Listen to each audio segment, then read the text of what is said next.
আমাৰ মহান ত্ৰাণকৰ্তা প্ৰভু যীশুখ্ৰীষ্টৰ নামত নমস্কাৰ প্ৰিয় শ্ৰোতা। আজিৰ শাস্ত্ৰ পাঠ দ্বিতীয় পিতৰ 2 নম্বৰ অধ্যায়ৰ 10 পৰা 16 নম্বৰ পদ। তেওঁবিলাক দুঃসাহিয়াল আৰু নিজ ইচ্ছাৰে চলোতা।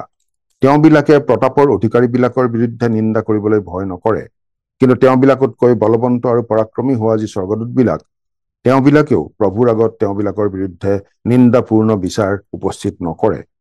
কিন্তু যি জ্ঞানহীন পশুবোৰ স্বভাৱ অনুসাৰে ধৰা পৰিবৰ আৰু ক্ষয় পাবৰ কাৰণে উৎপন্ন হল, সেইবোৰৰ দৰে তেওঁবিলাকেও যিহক নুবুজে তাক নিন্দা কৰি নিজৰ ক্ষয়ত ক্ষয় পায় অধাৰ্মিকতাৰ বেজস্বৰূপে অপকাৰ পোৱা হ'ব। তেওঁবিলাকে দিনৰ উদৰ তৃপ্তিকে সুখ জ্ঞান কৰে। তেওঁবিলাক দাগ আৰু কলংক স্বৰূপ। তেওঁবিলাকে প্ৰেম ভোজত তোমালোকৰ লগত ভোজন কৰোঁতে সুখ ভোগ কৰে। তেওঁবিলাকৰ চকু ব্যভিচাৰেৰে পৰিপূৰ্ণ, পাপৰ পৰা ক্ষান্ত নহয়। তেওঁবিলাকে চঞ্চল মনাবিলাকক ফুচুলাই নিয়ে। তেওঁবিলাকৰ হৃদয় লোভত নিপুণ। তেওঁবিলাক হাওৰ সন্তান। তেওঁবিলাকে পোন পথ ত্যাগ কৰি অপথে গৈ বিউৰৰ পুত্ৰ যি বিলিয়ম তেওঁৰ পথত চলিলে। তেওঁ অধাৰ্মিকতাৰ বেচক ভাল পাইছিল, কিন্তু নিজ অপৰাধৰ কাৰণে অনুযুক্ত হল, অৰ্থাৎ অবাক গাধই মানুহৰ মাতেৰে কথা কৈ ভাৱবাদীৰ নিৰ্বোধতা নিবাৰণ কৰিলে। সেই আছিল দ্বিতীয় পিতৰ 2 নম্বৰ অধ্যায়ৰ 10 পৰা 16 নম্বৰ পদ। আমাক আজি এনেকুৱা লোকৰ প্ৰয়োজন যিজন সচেতন, সৎ আৰু নৈতিক ব্যক্তি।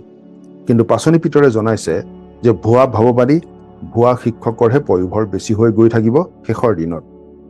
আমি এতিয়া শেষকালতে বাস কৰি আছো, আৰু প্ৰভু যীশুৰ দ্বিতীয় আগমন যিমানেই ওচৰ চাপি আহি আছে, সিমানেই এনে ভুৱা ভাৱবাদী, মিছা শিক্ষক আদিৰ প্ৰকোপ আৰু অধিক বৃদ্ধি পাই থাকিব। এই ভুৱা ভাৱবাদীবোৰ কেনেকুৱা প্ৰকৃতিৰ সেই কথা বুজাবলৈ যাওঁতে বিলিয়মৰ উদাহৰণ দিয়া হৈছে। মন কৰিবলগীয়া কথা যে নতুন নিয়মৰ শেষৰ পুস্তক কেইখনত বিলিয়মৰ কথা 3 বাৰ উল্লেখ কৰা হৈছে। দ্বিতীয় পিতৰ পুস্তকত বিলিয়মৰ পথৰ কথা কোৱা হৈছে, যিহুদা পত্ৰত কোৱা হৈছে বিলিয়মৰ ভুলৰ কথা, আৰু একেবাৰে শেষৰখন পুস্তক প্ৰকাশিত বাক্যত কোৱা হৈছে বিলিয়মৰ মতবাদৰ কথা। এই তিনিওটা কথাই বেলেগ বেলেগ। পাচনি পিতৰে কৈছে বিলিয়মৰ পথৰ কথা। বিলিয়মৰ বিষয়ে আমি গণনা পুস্তক 23 নম্বৰ অধ্যায়ত পঢ়িবলৈ পাওঁ। মোৱাবিয়াবিলাকৰ ৰজা বালাকে বিলিয়মক ধনৰ লোভ দেখুৱাই মাতি নিছিল ইছৰাইলৰ লোকসকলৰ বিৰুদ্ধে অভিশাপ দিবলৈ। বিলিয়মে এটা কথা জানিছিল যে তেওঁ ইছৰাইলৰ বিৰুদ্ধে ভাৱবাণী কৰিবলৈ যাব নালাগে, যোৱাটো উচিত নহয়। তথাপি তেওঁ সেই কাম কৰিবলৈ গৈছিল, কাৰণ তেওঁৰ ধনলৈ লোভ আছিল। সেই কামটো কৰিবৰ বাবে তেওঁলৈ আগবঢ়োৱা উপহাৰৰ প্ৰতি তেওঁৰ লোভ উপজিছিল। গতিকে বিলিয়মৰ পথ মানে লোভক বুজোৱা হৈছে। যিসকল লোকে ধনৰ লোভত নিজৰ ব্যক্তিগত স্বাৰ্থত ধৰ্মীয় কাম কাজ কৰে, তেওঁলোকে বিলিয়মৰ পথত যোৱা বুলি আমি ক'ব পাৰোঁ। ধনৰ লোভেই সকলো মন্দৰ মূল বুলি বাইবেলত কোৱা হৈছে। এই ধনৰ লোভতেই বহুতো লোকে ঈশ্বৰৰ পৰিচৰ্যা কৰিবলৈ আহি থাকে। এনে অনেক উদাহৰণ আমি পাই থাকোঁ।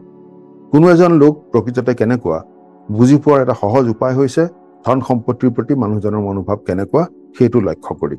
ভুৱা ভাৱবাদী, ভুৱা শিক্ষক চিনি পোৱাৰ এইটো এটা উত্তম উপায়, যদিও আমিও এই ক্ষেত্ৰত সাৱধান হোৱা উচিত, যাতে আমিও বিলিয়মৰ পথত চলা লোক হৈ নপৰোঁ। প্ৰাৰ্থনা কৰিম। স্বৰ্গত থকা পিতৃ ঈশ্বৰ, আমি কিবা এটা কাম কিয় কৰিছোঁ সেইটো যেন পৰীক্ষা কৰি চাম। ধনৰ লোভত পৰি বিলিয়মৰ পথত যেন আমি নচলিম, আমাক এনে সহায় কৰা। আজিৰ দিনটো তোমাৰ হাততে গতাইছোঁ। ত্ৰাণকৰ্তা প্ৰভু যীশুৰ নামত, আমেন।